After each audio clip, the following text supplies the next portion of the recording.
acerca de los entornos políticos y jurídicos que enfrentan los negocios. Los sistemas políticos y jurídicos convergen y varían entre los países en términos de sus principios rectores y rutinas prácticas. En ellos existen dos estándares que fundamentan la evaluación de este sistema político. Uno de ellos enfatiza en el individualismo contra el colectivismo y el otro en el democrático contra el totalitario.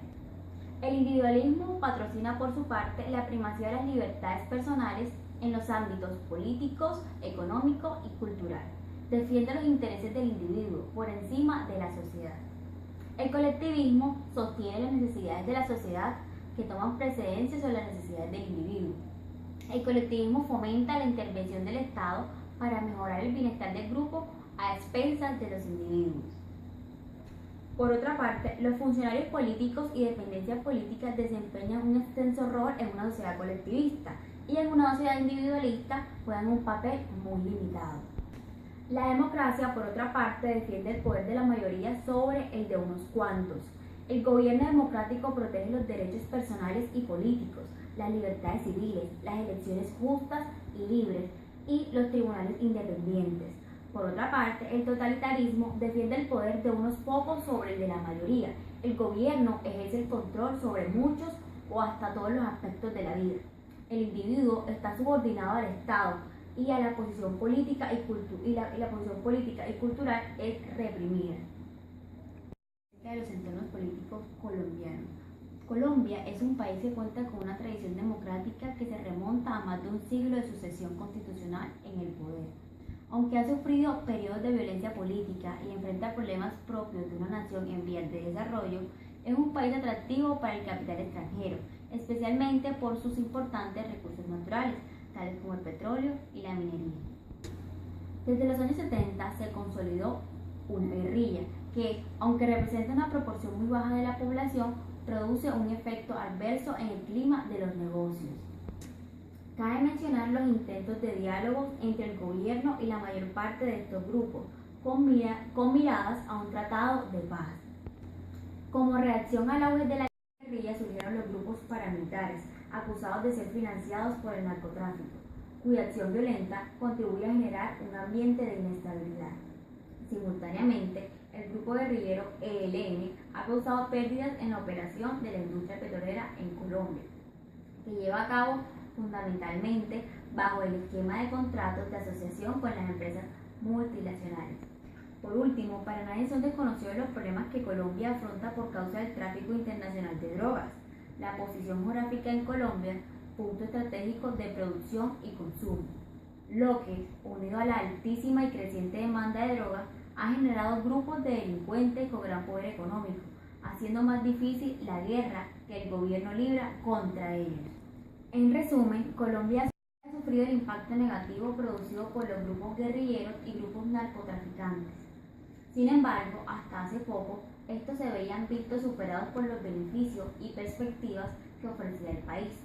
Pero los índices económicos, el problema de la deuda política y el incremento de los índices de secuestro han puesto al país en desventaja con el contexto latinoamericano. Ha pasado de un lento ritmo de cambio de baja complejidad a un cambio acelerado muy complejo. Las reformas impulsadas de los principios de los 90 intentaron un ajuste estructural de la economía y un proceso de reforma del Estado, con miras a educar las instituciones a la nueva Constitución de 1991, que es actualmente la que nos rige, y crear un nuevo marco de políticas públicas. De esta forma, se generó un cambio institucional de gran magnitud, pero sus resultados demuestran un proceso de crecimiento económico limitado, un alto desempleo, una amenaza en el déficit fiscal del Estado y un incremento sustantivo de las brechas sociales. El crecimiento económico sostenido de aproximadamente el 4% desde la Segunda Guerra Mundial no ha sido suficiente para satisfacer las necesidades de la sociedad y para producir una transformación significativa de la estructura productiva, en la cual Colombia avance hacia sectores dinámicos en el comercio internacional basados en el conocimiento y valor agregado. El país también se ve fuertemente afectada por el conflicto social y político. Colombia es uno de los países en plena transformación demográfica, ambiental y cultural. La tasa de crecimiento de la población y la tasa de fecundidad relativamente alta la convierte en uno de los países con mayor desarrollo relativo en Latinoamérica. Económicamente activa tiende a aumentar progresivamente, de modo que crece la población joven que demanda servicios de educación y empleo. Asimismo, en Colombia se vive una profunda transformación de los valores y el imaginario colectivo, debido al entruscamiento de diversas dinámicas de la modernización y la globalización, y la superposición de valores urbanos y rurales, locales y globales. En comparación con Colombia, Japón, la ley de la Constitución de 1947 estipula que el poder supremo reside sobre el pueblo. Además, aquí hay independencia con respecto al poder legislativo, ejecutivo y judicial. El pueblo elige la dieta, que es el cuerpo legislativo y representa la fuente de poder más importante de las tres. El comercio exterior de Japón se asienta en una potente banca y de seguros, la bolsa de Tokio, los centros financieros de Sapporo y Furuoka. El capitalismo generalizado, Japón no es exactamente un país liberal y la economía está fuertemente intervenida. Japón importa sobre todo materias primas, petróleo crudo y algunos bienes de consumo. Sus principales proveedores son Estados Unidos y la Unión Europea. Mantiene estrechas relaciones económicas y militares con los Estados Unidos, con el que ha formado una alianza de seguridad que actúa como la piedra angular de sus políticas exteriores. Otra de las políticas exteriores de Japón es el Estado miembro de las Naciones Unidas desde 1956, que ha servido como un no permanente miembro del Consejo de la Seguridad Total de los 18 años más recientes, del 2005 al 2006. Es el símbolo del Estado y la unidad del pueblo. No tiene ningún poder político. Reciben estadísticas de otros países en calidad de invitados y realizan visitas al extranjero. La familia imperial también mantiene un contacto permanente con los ciudadanos japoneses. Bueno, siguiendo ahorita con Japón, para llevar a cabo una comparación acerca del entorno económico colombiano y el japonés, a continuación diremos los principales resultados económicos. Bueno, digamos que Japón registró un crecimiento negativo en 2002.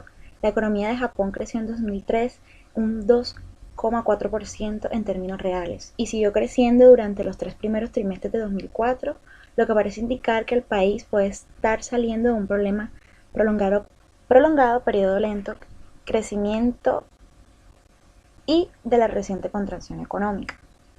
Algunos de los principales aspectos importantes que se registraron en Japón en cuanto a los resultados crecientes económicos es que por primera vez desde del año 2000, en enero de 2004 se declaró oficialmente que la economía japonesa se estaba recuperando progresivamente.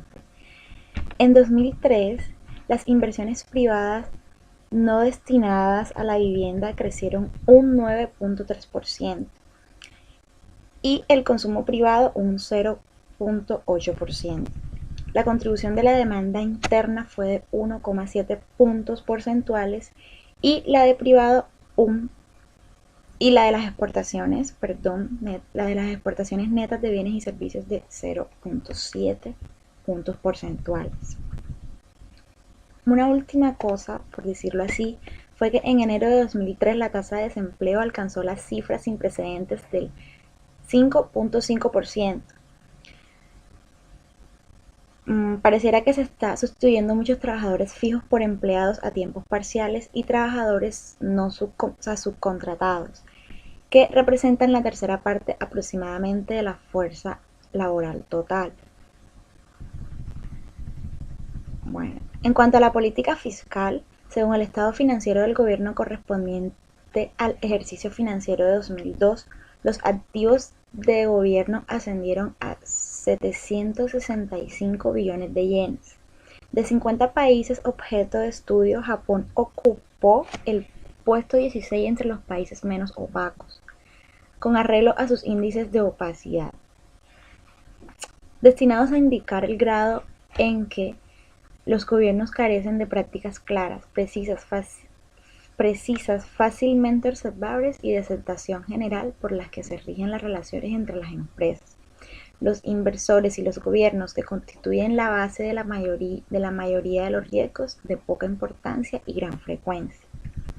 En cuanto a la inversión extranjera, según los datos facilitados por el Ministerio de Hacienda, el ejercicio financiero 2003 de las entradas de inversión extranjera descendieron ligeramente hasta situarse en 2.1 billones de yenes. Las principales fuentes de entrada de inversión extranjera directa fueron de los Estados Unidos y las empresas de propiedad extranjera establecidas en Japón. En ese ejercicio financiero también las salidas de inversión extranjera directa de Japón en Europa y en menor medida en América Latina. En conclusión, podemos apreciar, con lo anteriormente hablado, la diferencia que hay entre estos dos países. Gracias.